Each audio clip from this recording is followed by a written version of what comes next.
C'est un paysage marin qu'on a peu l'habitude de voir en Méditerranée. Une mer particulièrement agitée, des vagues qui fouettent la plage et un vent puissant.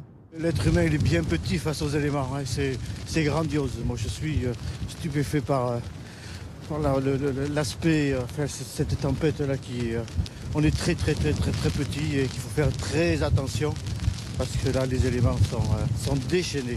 C'est vraiment impressionnant, ça passe au-dessus de la digue, on ne sait pas combien de temps ça va durer et surtout s'il n'y aura pas des inondations juste derrière.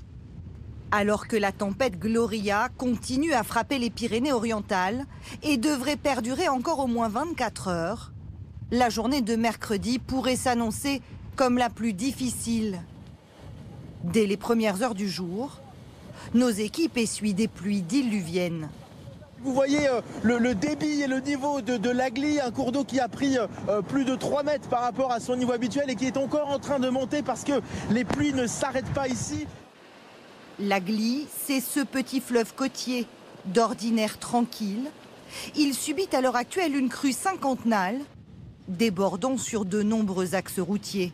Il y a une route aussi la rivière est passée par-dessus, donc on est obligé de barrer à Saint-Paul, à l'Esquerde et à Ansignan. Donc pour le moment il y a cette partie-là, après on verra sur les autres secteurs.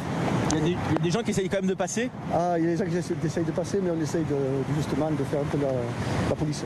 Car c'est la grande crainte que des automobilistes imprudents ne soient emportés par les flots. Ce camion, lui, est à peine suffisamment haut pour passer, juste à temps, avant de se retrouver bloqué sous les eaux. En aval, un hélicoptère de la gendarmerie survole la zone pour évaluer la situation et alerter les riverains au mégaphone en cas de danger. Certains quartiers sont coupés du monde. Regardez-moi le parking,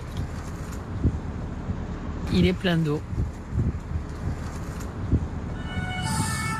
On est en crue rouge. Là, on risque même l'évacuation du village autour de 300 mètres de l'Agly.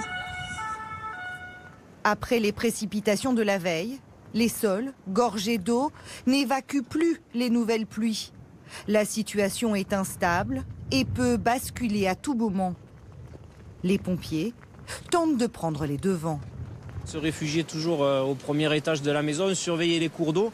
Et quand vous voyez que ça monte trop, le niveau monte d'un coup, ou que vraiment l'eau commence à être aux portes de la maison, il faut savoir partir et aller se mettre à l'abri dans les endroits qui ont été désignés par les autorités, tout simplement. Mais l'Agly a déjà débordé par endroits.